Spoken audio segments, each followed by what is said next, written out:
GST council సమావేశంలో పలు కీలక నిర్ణయాలు తీసుకున్నారు. ప్రస్తుతం 4 స్లాబ్లు ఉండగా ఇకపై 2 స్లాబ్లు మాత్రమే ఉండనున్నాయి.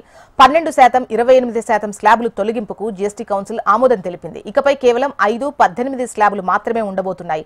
ఢిల్లీలో జరిగిన జీఎస్టీ కౌన్సిల్ సమావేశం దేశ ఆర్థిక చరిత్రలో ఒక ముఖ్యమైన ఘట్టంగా నిలిచిపోయింది. ఆర్థిక మంత్రి నిర్మలా సీతారామన్ అధ్యక్షతన జరిగిన ఈ సమావేశంలో సుదీర్ఘ చర్చల అనంతరం కొన్ని కీలక నిర్ణయాలు తీసుకున్నారు.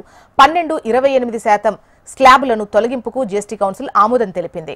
హెల్త్, లైఫ్ ఇన్సూరెన్స్లపై జీఎస్టీని పూర్తిగా రద్దు చేసింది. అదేవిధంగా లగ్జరీ వస్తువులపై 40% పన్ను విధించేందుకు జీఎస్టీ కౌన్సిల్ గ్రీన్ సిగ్నల్ ఇచ్చింది. సామాన్యులకు ఆర్థిక భారం పడకుండా సమావేశంలో నిర్ణయం తీసుకున్నట్టు నిర్మలా సీతారామన్ తెలిపారు. పేద ప్రజలు వాడే వస్తువులపై జీఎస్టీ బాగా తగ్గించామన్నారు. వ్యవసాయ, వైద్య రంగాలకు ఊరట కలిగించే నిర్ణయాలను ఆమోదం తెలిపినట్టు తెలిపారు. ఇక నెక్స్ట్ జనరేషన్ సంస్కరణలకు ప్రధాని మోదీ శ్రీకారం చుట్టారని వ్యాఖ్యానించారు. ఈ నెల 22 నుంచి కొత్త జీఎస్టీ విధానం అమలులోకి రాబోతుంది.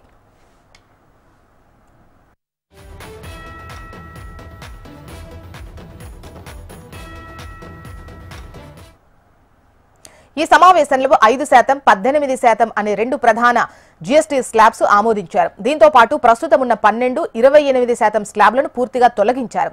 ఈ మార్పుల ద్వారా పన్ను వ్యవస్థను మరింత సరళీకృతం చేయాలని ప్రభుత్వం లక్ష్యంగా పెట్టుకుంది. 12 స్లాబుల్లో ఉన్నటువంటి దాదాపు 99% వస్తువులను 5% స్లాబ్కు మార్చారు. 28% స్లాబ్లో ఉన్న చాలా వస్తువులను 18% స్లాబ్కు మార్చారు. అంతేకాకుండా కొత్తగా 40% స్లాబ్ వచ్చింది. పాన్ మసాలా, పొగాకు వంటి హానికర వస్తువులు, లగ్జరీ కార్ల వంటి వాటిపై 40% పన్ను అమలు చేయబోతున్నారు.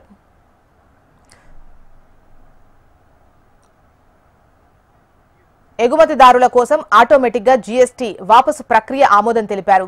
ఎగుమతిదారుల రిజిస్ట్రేషన్ సమయాన్ని 1 నుంచి కేవలం 3 రోజులకు తగ్గించారు. 2500 వరకు విలువైన వస్త్రాలు, పాదరక్షలపై జీఎస్టీని 5% తగ్గించారు. గతంలో 1000 కంటే ఎక్కువ విలువ ఉన్న వస్తువులపై 12% పన్ను ఉండేది. పనీర్, చపాతీ, సబ్బు, టూత్ పేస్ట్, షాంపూ వంటి రోజువారీ వస్తువులపై పన్నును 18% నుంచి 5% లేదా 0%కు తగ్గించడంపై చర్చ జరిగింది. సమావేశంలో ప్రతిపక్ష రాష్ట్రాల ఆర్థిక మంత్రులు పరిహారం అంశాన్ని లేవనెత్తారు. జీఎస్టీ అమలు వల్ల రాష్ట్రాలకు జరిగే ఆర్థిక నష్టాన్ని భర్తీ చేయకపోతే పన్ను రేట్లలో మార్పులకు సమ్మతి ఇవ్వబోమని అన్నారు.